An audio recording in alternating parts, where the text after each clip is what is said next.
Es bueno que recordemos cada tanto, aunque lo sabemos, que el hebreo tiene problemitas para expresarse en abstracto.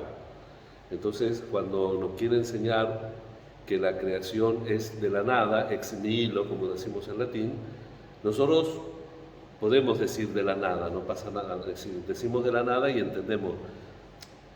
La dificultad está cuando pienso en nada, cuando yo digo, bueno, ahora voy a pensar en la nada. ¿Qué estoy pensando? Veo oscuro, veo claro, veo vacío, veo... ¿Cómo pienso en la nada? Bueno, esta es una dificultad objetiva. No tenemos la dificultad del lenguaje, como los italianos pobres que no tienen la J, entonces como mi nombre, Alejandro, no puede, porque no tienen la J, no escucharon la J, o no, los italianos tantos que vinieron a la Argentina que se comen las S, claro, lógicamente, porque para hacer la S en italiano, para los plurales femeninos tenemos la E, y para los plurales masculinos tenemos la I, y todavía quedan algún resabio del latín, el neutro con A. Por ejemplo, brazos se dice braccia, esa A es la S. Entonces, lógicamente, digo que el lenguaje marca a la persona, ¿no? Entonces, para decir nada, en hebreo se dice tohu et babohu, y nosotros traducimos como indeterminado, mezclado, desordenado, es decir, para pensar en la nada tienen que pensar en algo porque no tienen un sustrato abstracto para poder conducirse en el lenguaje.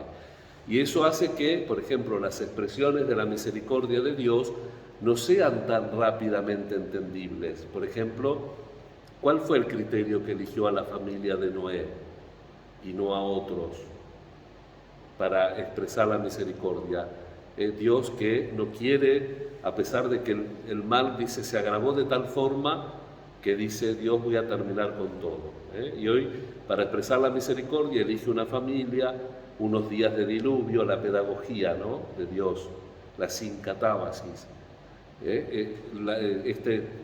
La palomita, 7 días va la palomita, trae el olivo, a los 7 días manda la palomita, ya no vuelve la palomita, abre el techo, el sacrificio de los animales puros y el recomenzar. Y Dios que ve esa acción buena, ya sabemos, eso lo tenemos claro, porque cuando el pueblo se porta mal, cuando el pueblo no busca la justicia, cuando el pueblo no ayuda a la viuda, no ayuda al que tiene que ayudar, dice Dios, me dan asco los sacrificios, no quiero oler más eso. Y hoy el sacrificio dice que el olor agradable.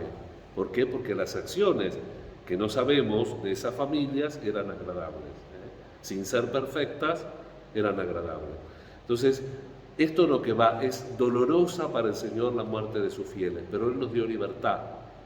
Le dolemos a Dios cuando nosotros nos perdemos, cuando nosotros usamos mal la libertad. Dios no castiga, pero deja activadas las causas segundas. A través de las causas segundas sigue habiendo desgracia, sigue habiendo mal y por tanto cosas inexplicables, porque el mal tiene sentido, pero no tiene explicación.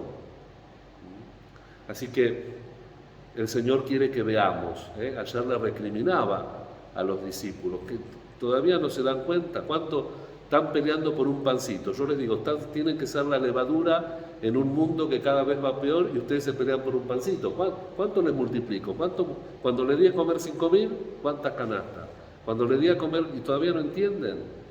Y hoy, fíjense el milagro, lo sacó afuera de la ciudad.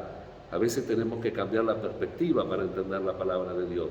Le impuso primero las manos y le curó con saliva y dice, veo hombres que se mueven como árboles.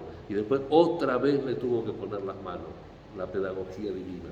Tenemos que entender la palabra. Y después lo mandó y le dijo, no vuelvas al pueblo. Nosotros hacemos caso a si yo les digo muchas veces, las hermanas que están acá ya deben estar cansadas de escucharme, pero digo, la mayoría de los milagros no le hacen caso a Jesús. No le digas a nadie, salen, le dice a todo el mundo, después Jesús no puede volver. De los 10 leprosos vuelve uno a dar gracia. Si no le salen bien a veces los milagros a Jesús. No sabemos de este hombre, pero a veces hay que tomar perspectiva, hay que dejarnos purificar la vista, tocar por el Señor, la saliva, la palabra de Dios que nos limpia, que es alcalina y que nos limpia, nos purifica. Pidamos a María en este día que recordamos a su esposo, a María por la prontitud y por el sí, y a José por la escucha, por escucharlo hasta cuando duerme, pedir al Señor la gracia de que su palabra penetre en nosotros, que tomemos distancia de la ciudad o de lo que tenemos que tomar para que esa palabra de Dios pedagógicamente modifique nuestra vida y de verdad nos transforme, como nos viene recordando la palabra de este tiempo durante el año hasta el próximo 22 que iniciamos la Cuaresma, para que seamos de verdad levadura, para que seamos luz, para que seamos sal, para que seamos ciudad puesta arriba de un monte. Y ponemos en el altar del Señor nuestra vida, las personas que se han encomendado a nuestra oración, nuestra salud y nuestras intenciones. Que así sea.